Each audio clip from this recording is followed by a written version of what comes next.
The night fog rolled thick over Santa Clara's low-slung buildings, a silent observer to the drama unfolding within. Inside, under the harsh glare of fluorescent lights, a different game was being played, a high-stakes competition fueled by ambition and innovation. It wasn't about IPOs or venture capital, but about the fundamental building blocks of technology, silicon and speed.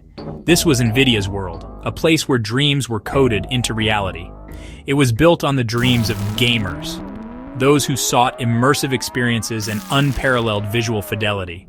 And it was fueled by the relentless mathematics of graphics processing, the complex algorithms that brought virtual worlds to life.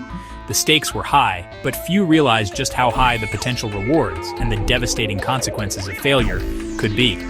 In those early days, the city was a battlefield, a testing ground for new technologies and ambitious companies. Competitors like 3DFX, with their innovative approaches, challenged Nvidia's dominance. ATI and S3 graphics rose and fell, victims of the relentless pace of innovation and the unforgiving market. Every chip design was a gamble, a bet on the future of technology and the evolving needs of consumers. One mistake, one miscalculation, could mean oblivion, the end of a company's journey. Nvidia survived, and more than that, it learned how to win, one meticulously designed graphics card at a time. The mission was simple: make games look better, make them run faster, and push the boundaries of what was possible. Engineers became digital artisans, crafting intricate designs and optimizing performance with unwavering dedication. They were pushing pixels with unprecedented ferocity, squeezing every last drop of performance from the available hardware. Their victories were measured in benchmarks, quantifiable proof of their engineering prowess, and celebrated by devoted fans online who eagerly awaited each new product release. The world saw a company making toys for teenagers, catering to the demands of the gaming community. But inside, something bigger was brewing, a vision that extended far beyond the realm of entertainment. Nvidia's path forward was never straight, a winding road filled with challenges and uncertainties. It was full of dead ends and unexpected turns, requiring constant adaptation and a willingness to embrace new ideas. The company had built its kingdom on the fickle desires of gamers, a foundation that could shift with the winds of technological change. But a new idea was taking root, a seed of innovation that would eventually blossom into something extraordinary. What if the engine built for fantasy worlds, the powerful processors designed for immersive gaming experiences, could solve real-world problems? Could it unlock new possibilities in science, medicine, and beyond? It started as a whisper, a thought experiment in a quiet research lab, a question posed by curious minds. That question, seemingly simple on the surface, would change everything, reshaping the company's destiny and the world around it. The shadows in this town held secrets, hidden potential waiting to be discovered. Nvidia was about to unlock them, unleashing a wave of innovation that would transform industries. The game was about to get much bigger, expanding beyond the confines of the gaming world and into the vast expanse of human knowledge. Every compelling noir story needs a protagonist, a central figure navigating a complex world. For Nvidia, that protagonist is Jensen Huang. He's the driving force, the architect of their success. Rarely seen without his signature black leather jacket, it's become almost synonymous with his persona. Huang is not your typical Silicon Valley CEO. He defies the mold, carving his own path. He's a showman, a fighter, a captivating presence on any stage, and his intensity is legendary. It fuels his ambition and drives his team. Nvidia was co-founded at a Denny's in 1993, a testament to humble beginnings. A humble start for a future titan, a company that would redefine the landscape of computing. Huang's vision was never just about chips. It was about something far grander. It was about building a platform, an ecosystem of innovation and possibility.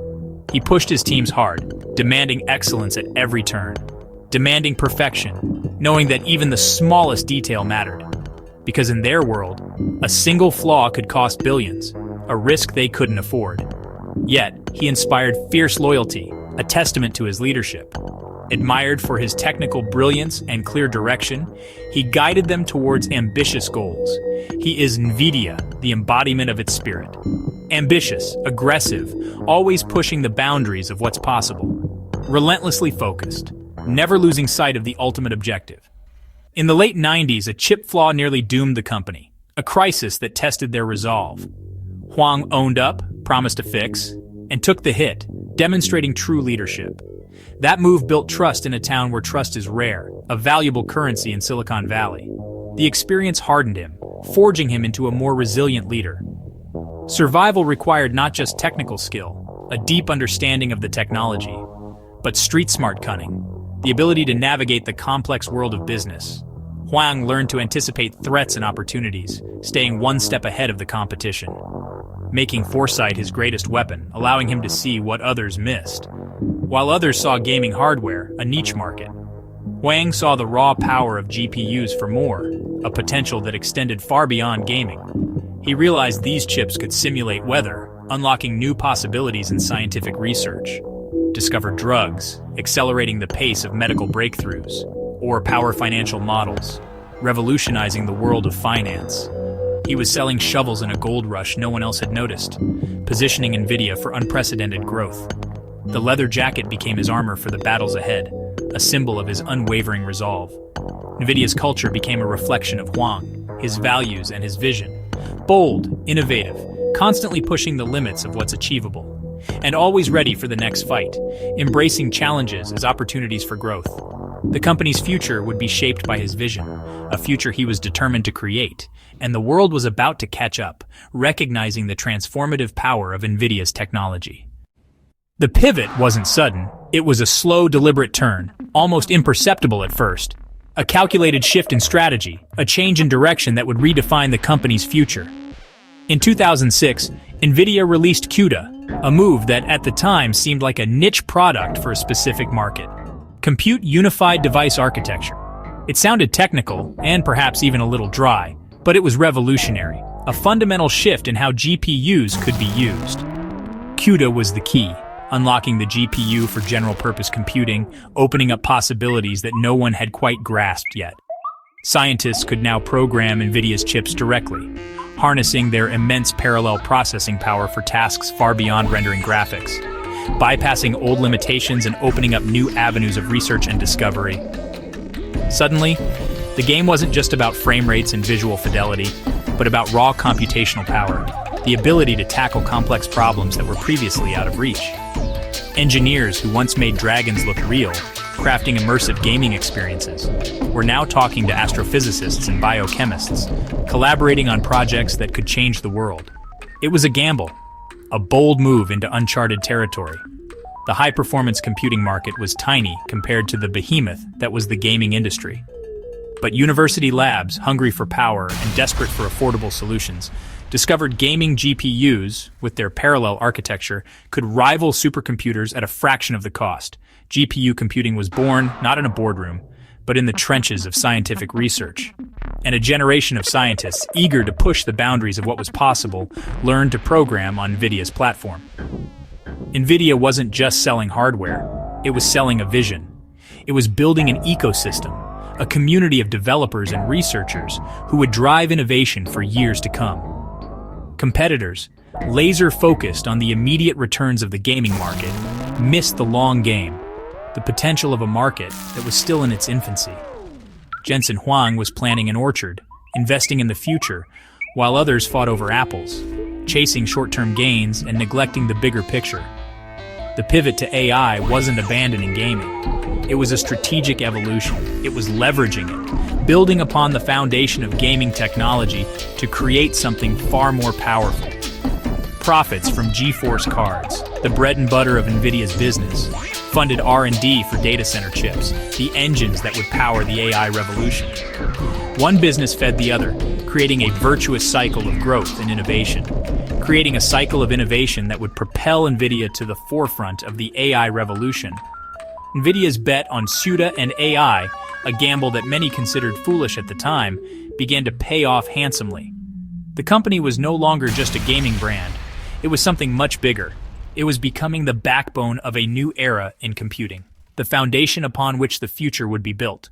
The world was about to notice, and when it did, it would be forever changed. Then came the explosion. In 2012, a paper called AlexNet trained on Nvidia GPUs shattered AI records. Deep learning became real, and it ran best on Nvidia. Academic adoption turned into commercial frenzy. Tech giants, Google, Microsoft, Amazon, Meta entered an arms race for AI, the weapon Nvidia's silicon. Generative AI models like ChatGPT demanded unprecedented computational power. Training these models required thousands of GPUs running for weeks. The cost was huge, but the prize was bigger tech dominance.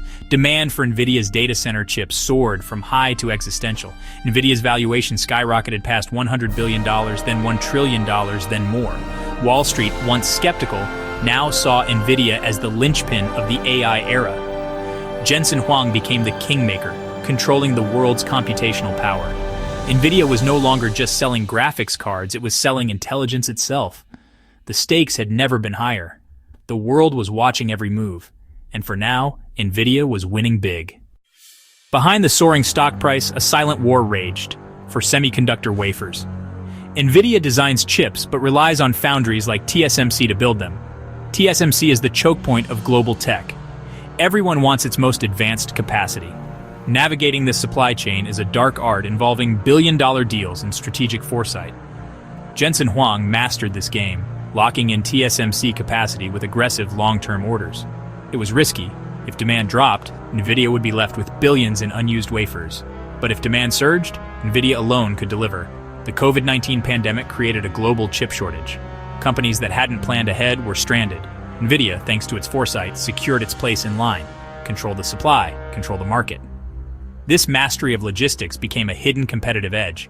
In the high-stakes world of tech manufacturing, Nvidia stayed on its feet. If supply chain is Nvidia's fortress, CUDA is its invisible moat. CUDA isn't just a programming language, it's an ecosystem of tools, libraries, and millions of developers. Switching from CUDA to a rival platform is a monumental task, locking customers in.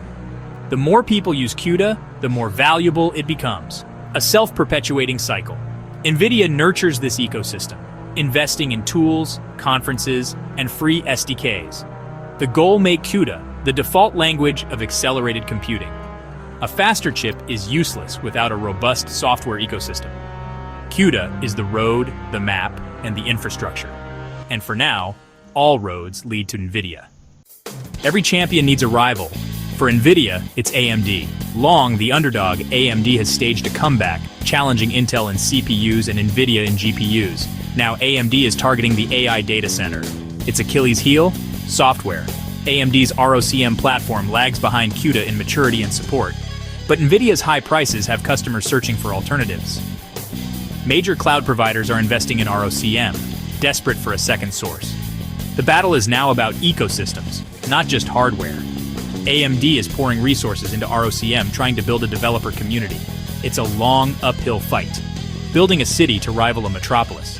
The odds are long, but the motivation is powerful. The future of AI may depend on whether a true competitor can emerge. AMD's weapon is the Instinct series led by the MI300X, a chip built for AI. It boasts more memory, a key advantage for massive language models. AMD targets hyperscalers, Microsoft, Meta, Google, offering not just chips, but partnerships. The pitch: we are the open alternative. The challenge is immense. Nvidia's pace of innovation is relentless. As AMD launches the MI300X, Nvidia unveils the Blackwell B200, raising the bar again.